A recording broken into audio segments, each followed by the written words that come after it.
In our day schools in Kiharu, the only school fees we pay is 1,000. Na wale wako na remedio haipiti 1,000. And there is no other fee that you pay. So there is nothing. Registration ya hii ama ile, nothing. Na katika hiyo fedha, all the learners in our day schools, they eat in school. They even eat in school on Saturday, from Monday to Saturday, wale wanaenda. Na the last Friday of the month, mnajua hapa lunch, in all our day schools, wanakuranga chapati. Naona comrades wa Murang'a University wanasema warudie kidogo day school. But I am glad you are so many of you here. And it's because of that, Pastor, uniruhusu niseme, something national that inaambatana na hiyo mambo ya elimu. I have been watching, I have been receiving communication even from our principals on something that is very appalling.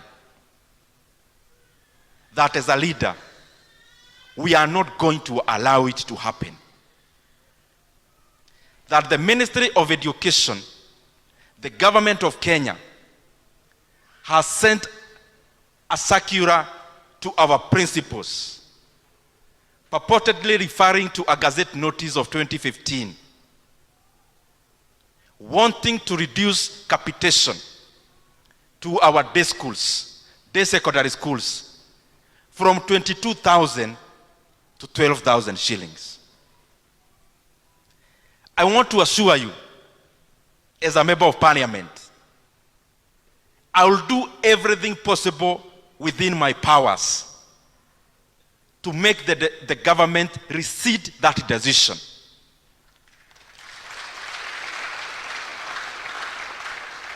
Because education plays a very critical role in development of any country. In a country like Kenya, ambayo mapato iko chini, I know firsthand because of Kiharu Masomo Bora that even some parents cannot even afford to pay the 1,000 shillings we charge for school fees. Now the government has written to our principals in day schools that now the parent will be paying 9,300 shillings on top of what they have been paying for food. And therefore they are taking the fee for day schools from what was around 12,000 across the country per year, that the learners will be made to pay over 20,000 shillings per year in our day schools. We cannot allow that to happen. Kwa sababu huyu mtu ambaye anaambiwa alipe hiyo fedha akikosa, huyo mtu atakuwa gharama kubwa hata kwa nchi kama hatapata elimu. And I want to request those who are in government, even all of us, including myself as leaders, as a leader, we are all beneficiaries of our communities, taking us to schools. We are all beneficiaries of our country, giving us a through pass to go to school. We cannot digress. We cannot go back. And I have seen there is a penchant, there is a concerted effort, almost deliberate, of taking away the free basic education in Kenya. We keep seeing conflicting information. This person in government says this other one says this other one says this. Now the culmination is sending a circular to day schools principals to add school fees from January. I want to request our leaders, all the money we are using to manage politics in Kenya is more than enough to say to our day schools to make even day schools free in Kenya. And we have to get our priorities right. There is no way you'll come, you'll do baraza sponsored by government in the same budget, then you come to tell us that there is no money for capitation for our secondary schools.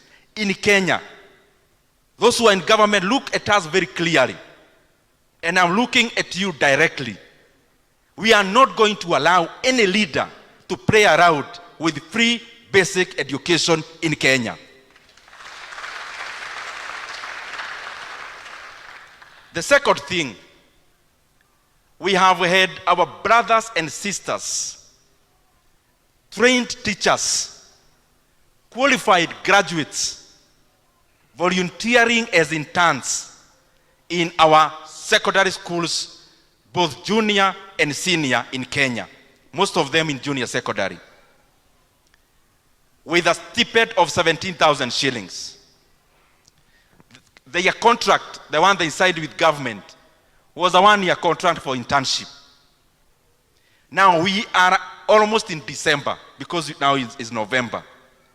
Schools are opening in January. And TSC is not showing any indication of even being aware that the contracts are coming due this year, the end of this year. The government must confirm to permanent and pensionable terms all the 20,000 interns in our JSS institutions. And if they say there is no budget for that, I have been there. There are many ways of doing it.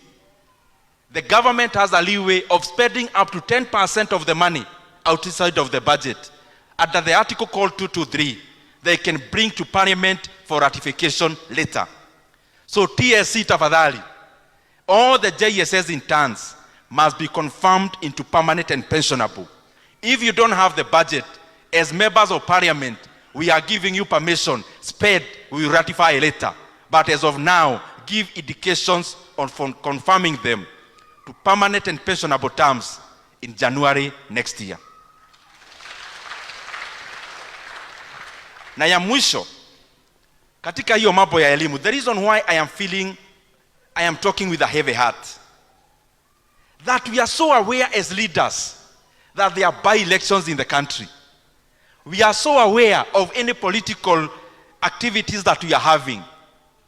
But we have had a strike of lecturers in Kenya for close to 2 months because of 7 billion shillings that the government of Kenya owes to the lecturers. That learners, our comrades, their education has been halted for over 40 days because of 7 billion. And we are talking about 7 billion in an era where 1 billion shillings is spent in an event just to manage politics. We need to come back to our basics. Let us come to our basics. Siasa itajisort kama tutafanyia wananchi kazi. Wachana na kumanage siasa kutumia billions of money hidden in many confidential votes. Remove that money from those confidential votes. Confirm JSS interns. Remove that money of managing politics from those confidential votes and pay capitation for our institutions. That is what managing politics is. It is not about bribing citizens. Ama nyinyi mnaonaje wa Kristo wenzangu? Keginyi haugai wa moyo muradime. Na we were many, huyu anaitwa Joshua. I'm doing that because we don't want to hijack the service and give more speeches. Joshua ni rafiki yangu, mwanabiashara. Kuna waboi wa Kameme, kila waboi waonekane wega. Ni waboi wa Kameme. Ni mutirake menya guku niki. Niguo Kenya ngima umothe hwaini mamenya ni kuri full gospel Muranga.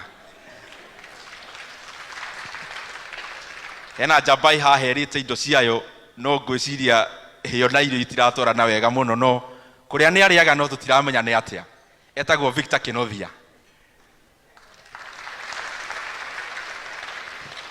Victor ndona wina gacati keru. Asanteni sana. I am sure now we will come over time ya kutoa bila kuongea mengi ndio tusaidiane. Thank you very much and may God bless all of us.